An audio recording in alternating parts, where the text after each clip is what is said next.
I just realized that if you look at me coming towards me while I'm driving, I have 3 cameras pointed out the window of my car. I've got my drive camera, my DJI, and my phone. I look like a crazy person.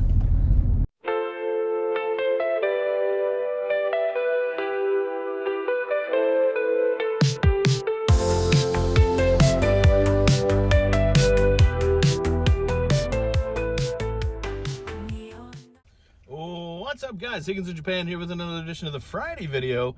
The Friday video is the video that I make right here in my car on the way home from work on a Friday, and this is take 3. The first time. Let's just not talk about the first time, shall we? Anyways, thank you for joining me here on another Friday on the drive home from work. And just so you know, HigginsInJapan.com is a real thing and a real place. If you missed the last video, check it out.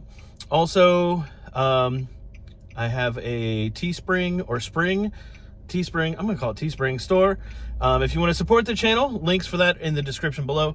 And if you type in Friday vid, all caps, all one word, 20% off in the store. So support the channel, get some cool merch, cool quote unquote merch, and support the channel. Also, if you're coming to Japan and you want to ride on the Shinkansen, there's links in the description for that as well. And you can support me and my videos. If you don't want to, that's cool too. I guess you can still be cool even if you don't support me. But driving home from work today and wanted to share a story, wanted to share a little bit of insight from my past. As always, these are things that have happened to me personally, and so you can hear this and go, oh, well, I heard that it happened differently another way. And it most certainly can and will. But this is my experience of life and teaching here in Japan. So recently, I got a DM from somebody. I won't mention their name because I don't want to, put their information out there. Because if they wanted to, they would have just, publicly messaged me. But they DM'd me and were inquiring about getting into teaching here in Japan and had some questions about working for a dispatch company. And if you know me or you've watched my videos for a long time, you know that I started out here in Japan working for a dispatch company. I'm not going to name them because I don't know. I probably won't say nice things about them. My experience was not nice.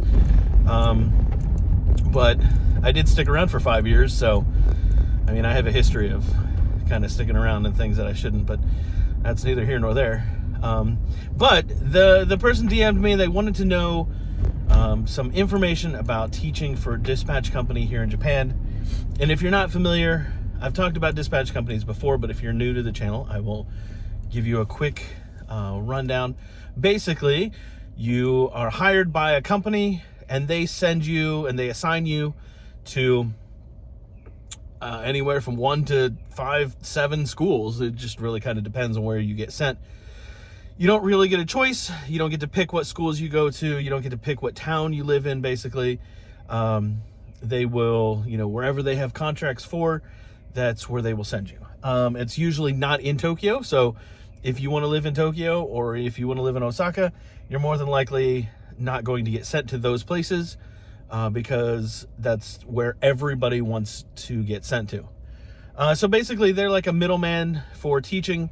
They will hire a teacher, they will assign them to a school, and that's where you work. So you don't actually work for the school, you don't work for the Board of Education, you don't work for the city or the prefecture, you work for the dispatch company. And so along with that can come some interesting things, some things that I would consider or maybe think that maybe you should be a little weary of or think about.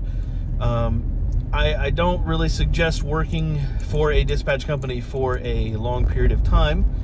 I also think that the quality of teachers they hire is not what it should be, because basically they've been given a set number of people that they need to have hired and in a position for, a city that they have the contracts with. So if they need 10 teachers, 10 English teachers, they will hire 10 people to fill those 10 spots.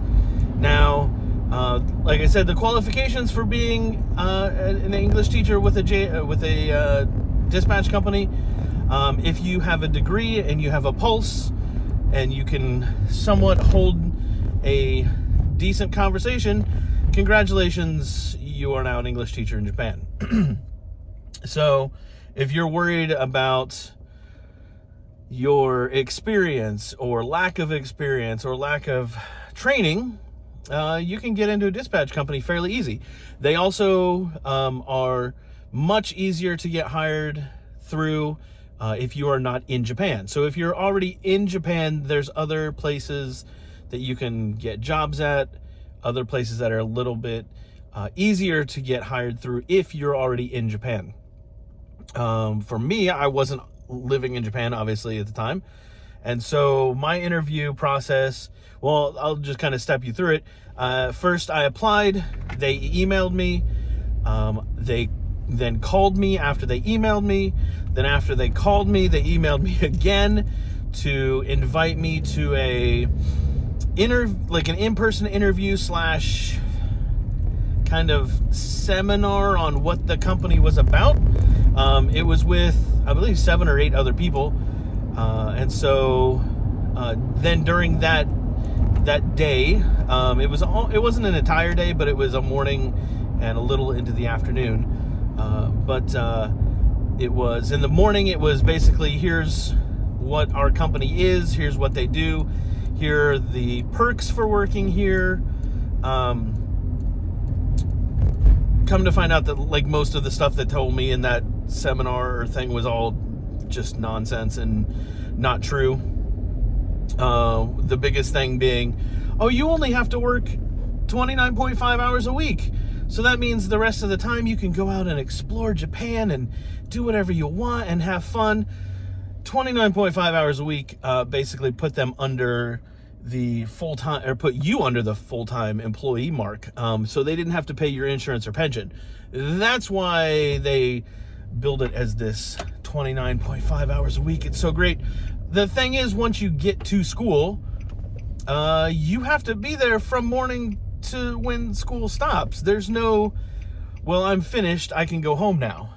You are supposed to be at school from 8:30 to 4:30, or I think in my case, 9 to 4:30. They let us, our school at the time didn't need us to be there at 8:30. So I think we were one of the lucky groups that got to be there from 9 to 4:30, I believe. Yeah.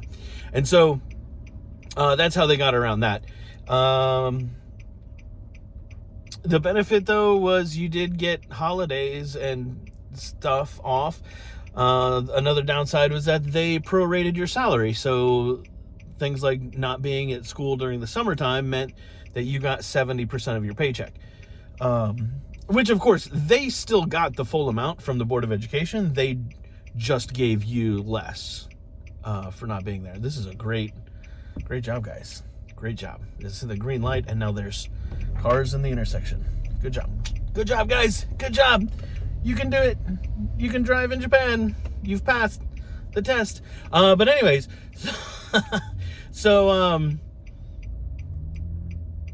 yeah, so dispatch companies.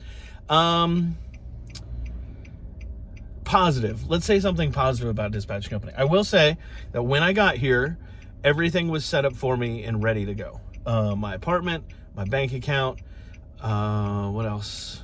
Like utilities, all of that stuff was all ready to go as soon as I got here. I didn't have to do anything. I had to sign my apartment contract, and I had to maybe sign some stuff at the bank. But yeah, everything was set up and ready for me to go. Like, I didn't have to do anything. It was great. I didn't have to find an apartment. I didn't have to do any of that stuff. The negative side to that is that they will put you in a Leo Palace. It's 2 lanes, 1 and 2. But anyways, I'm the only person in this town that uses their horn and hand gestures. I'm not Italian though, so maybe I shouldn't use hand gestures. I digress. Everything was set up for me, so that was like a good thing. I didn't have to do anything when I got here. The bad side is that like people were put in Leo Palaces where they were charged, 3 times the amount of rent that other people were, or not 3 times, that's a little excessive. So like I paid, I think my first couple of years here, I paid $40,000 for rent, and they paid $60,000. So they were paying more for a smaller apartment. And again, you can't really say, oh, they were in on it, right? Like the dispatch company knew that they were charging way too much and pocketing the rest, right? You wouldn't say that because you can't prove that. And so that's probably slander. So I wouldn't say that. I'd think it. So, the other things were, they may or may not have the contract on a yearly basis, right? So at the end of the school year, you might just have to move, or you might just be out of a job, or you might so there's no real guarantee that they're going to keep their contracts for the city that they're in. So yeah, you got to be careful. There's other things, then there's other stories. I would say go online, read some of these stories, read some of the things that you see about dispatch companies, because you can never be too sure. You're gonna get in this lane? Anyways, obviously take it with a grain of salt, right? Because everybody is disgruntled and everybody is angry about the places that they've worked. And so when you go online and you type things about how you hated your job and how you hated the people you worked for, take that into consideration. But be wary. I'm wary from driving in this town. Be wary of dispatch companies. Is it an easy foot in the door? Yes. Do they pay it as well? No. Are there a lot of hidden fees that they don't tell you about? Yes. I don't know. I can't really recommend it, but it's like I said, it's hard to get into other places to work here in Japan. But I don't want to just say, oh, just get a job at a dispatch company and then immediately start looking for a new job once you're in the door. But a lot of people do that, and so it's a difficult thing, and it doesn't help that they continue to just hire people that don't have any qualifications to be in Japan and teach in the first place. That's a whole nother video, and I'm gonna stop. Just gonna stop, mostly because there's cars in front of me. So that being said, thanks for watching me ramble and road rage through the town as I drive home from work on a Friday. If you have any questions or comments, hit me up in the question or comment section below. I don't know why I said it like that. Higginsinjapan.com, links in the description for all that cool, fun stuff. Thanks, guys, for watching. Have a good one. Peace.